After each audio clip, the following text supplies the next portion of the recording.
Friend, welcome back to you my YouTube channel Pandey ji educational. आज के इस क्लास में हम लोग देखेंगे क्लास 10th साइंस से रिलेटेड कुछ महत्वपूर्ण ऑब्जेक्टिव प्रश्न।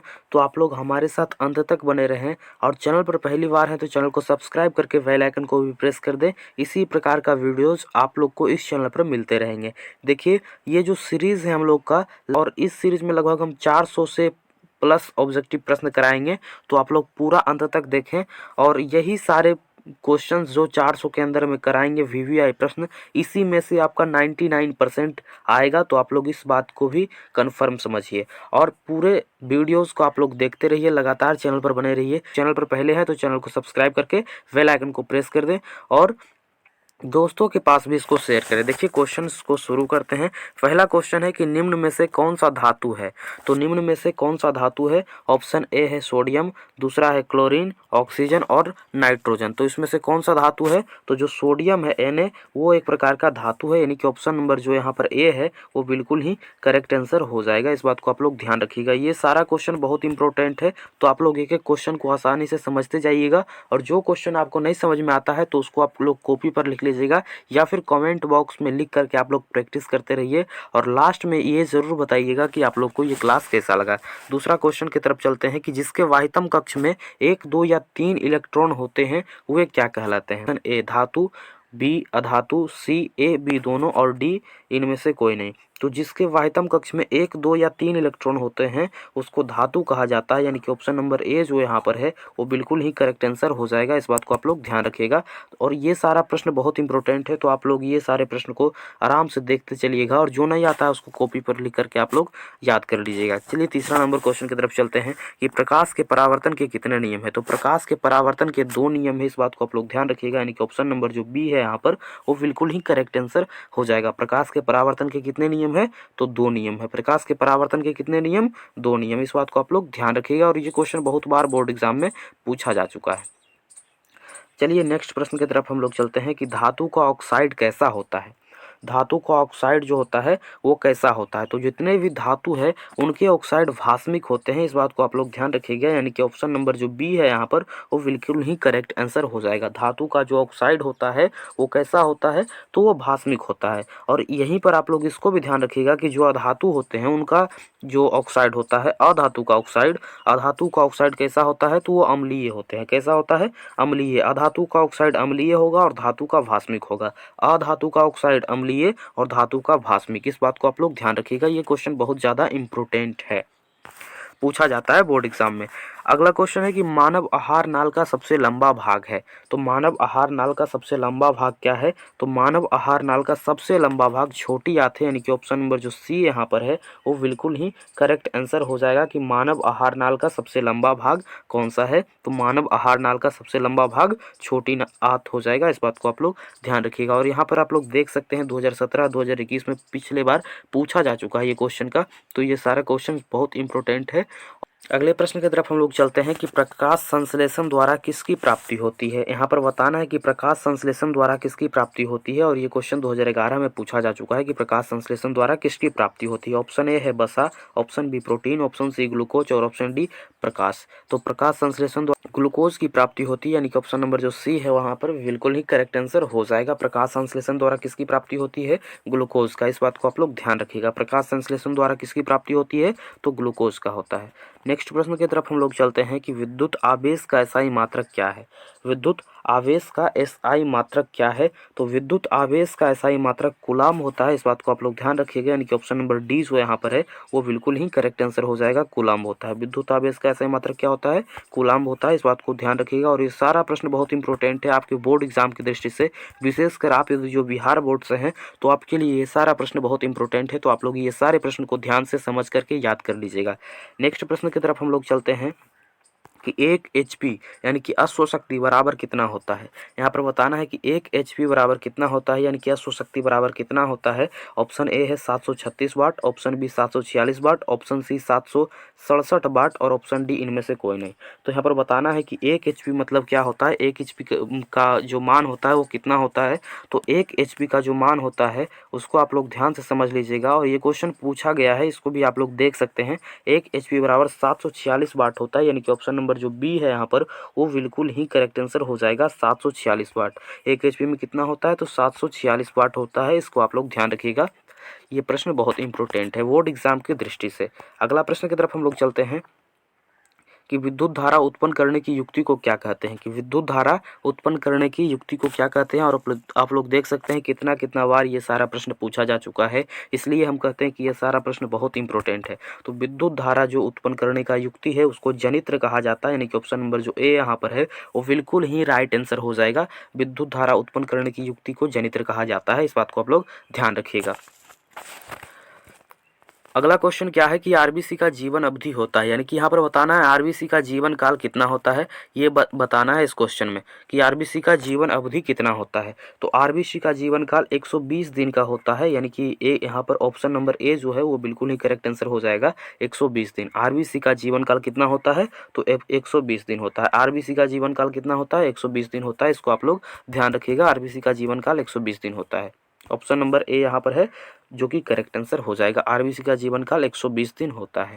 नेक्स्ट प्रश्न की तरफ हम लोग चलते हैं कि मनुष्य के शरीर की सबसे बड़ी ग्रंथि क्या है। तो मनुष्य के शरीर की सबसे बड़ी ग्रंथि लीवर है, यानी कि जिसको यकृत बोला जाता है।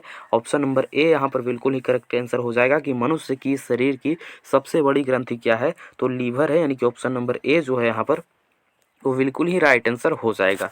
नेक्स्ट प्रश्न की तरफ हम लोग चलते हैं कि ग्वाइटर अथवा घेघा पनपता है। जो सबसे पहले ये बता दें कि जब मनुष्य के शरीर में आयोडीन का कमी होता है, आयोडीन का जब कमी होता है तो एक प्रकार का रोग उत्पन्न होता है जिसको ग्वाइटर अथवा घेघा कहते हैं।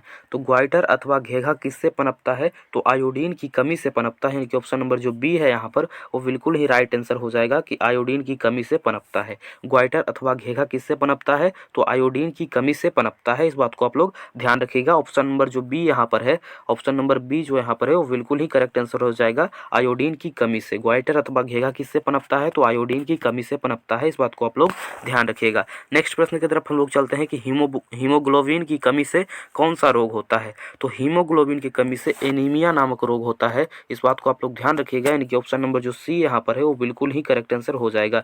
हीमोग्लोबिन की कमी से कौन सा रोग होता है? तो एनीमिया होता है, इस बात को आप लोग ध्यान रखिएगा। ऑप्शन नंबर सी यहाँ पर बिल्कुल ही करेक्ट आंसर हो जाएगा, एनीमिया होता है। क्या होता है? एनीमिया होता है। हीमोग्लोबिन की कमी से कौन सा रोग होता है? तो एनीमिया होता है। ये सारा प्रश्न बहुत इंपॉर्टेंट है, इसको आप लोग याद कर लीजिएगा किसी भी तरीका से। और वीडियो को दोबारा देखिए, जो आप लोग को नहीं समझ में आता है, कोई प्रश्न में डाउट लगता है तो दोबारा देख करके, यदि जो दोबारा देखते हैं तो आपको वो 100% याद हो जाएगा। इस बात को आप लोग ध्यान में रखते हुए सारे प्रश्न को, एक एक प्रश्न को आप लोग देखते चलिए बढ़िया से। जो नहीं समझ में आता है उसको कॉपी पर लिख लीजिए और वीडियो को दोस्तों के पास भी शेयर करें ताकि वो भी देख सके। चैनल पर पहली बार है तो सब्सक्राइब कर लें, आप लोग को इस चैनल पर इसी प्रकार का वीडियोस मिलते रहेंगे।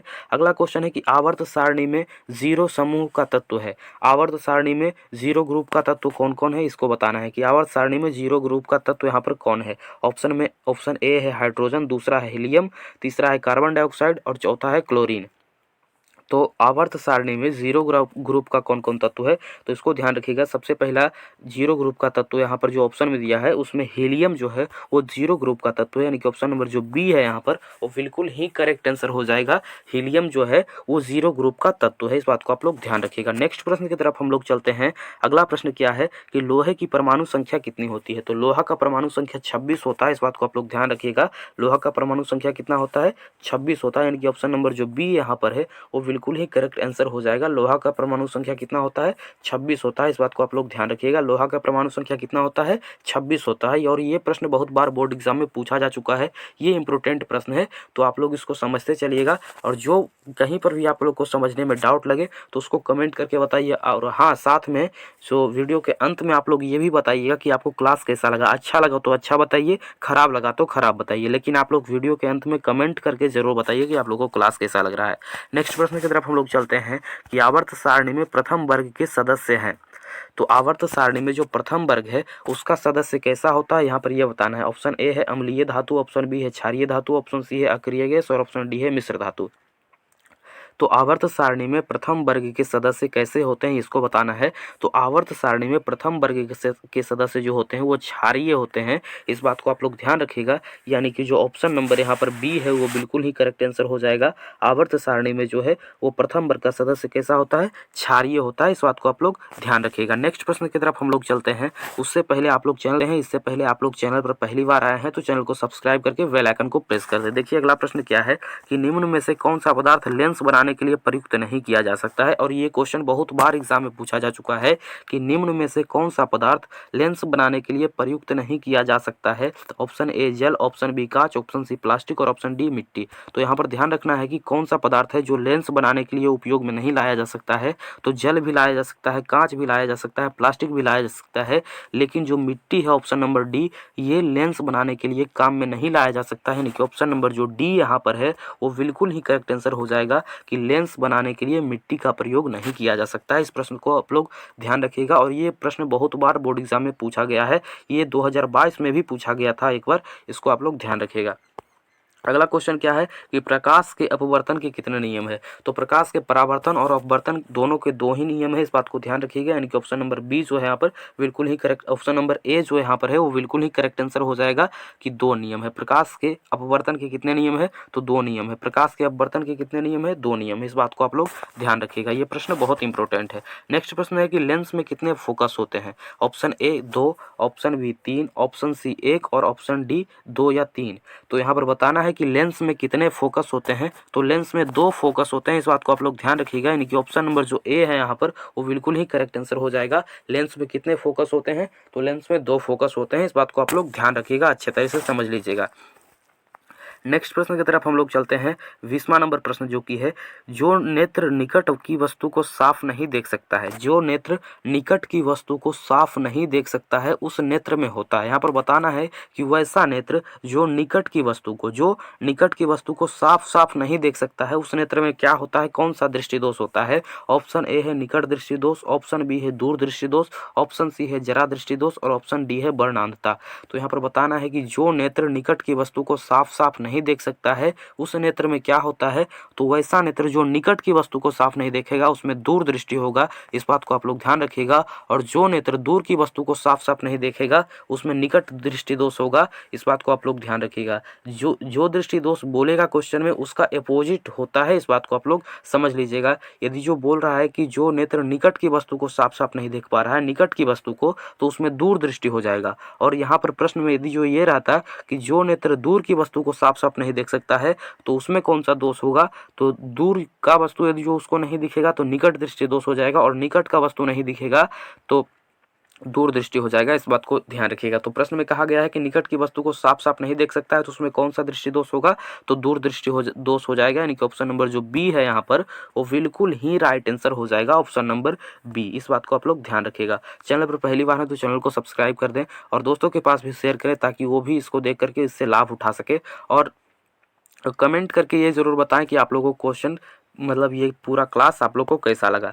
एक लास्ट प्रश्न है आपके लिए कि कौन सी गैस उत्सर्जित होगी जब धातुएं जल के साथ अभिक्रिया करेगी। यहाँ पर आप लोग को ये बताना है कि कौन सा गैस उत्सर्जित होगा जब धातु जो है जल के साथ अभिक्रिया करेगा। ऑप्शन ए है oxygen, option B carbon dioxide, option C hydrogen और ऑप्शन डी नाइट्रोजन। बताना है आप लोग को कि कौन सा गैस उत्सर्जित होगा, मतलब कौन सा गैस निकलेगा जब धातु जल के साथ अभिक्रिया करेगा। किसके साथ अभिक्रिया करेगा, जल के साथ अभिक्रिया करेगा, इस बात को आप लोग ध्यान रखिएगा। तो इस क्वेश्चन का आंसर आप लोग कमेंट बॉक्स में बताइएगा। तब तक के लिए जय हिंद। और चैनल पर पहली बार हैं तो चैनल को सब्सक्राइब करके दोस्तों के पास जरूर शेयर कीजिएगा। इस पर आप लोग को क्लास 10th से रिलेटेड इसी प्रकार का वीडियोस मिलते रहेंगे।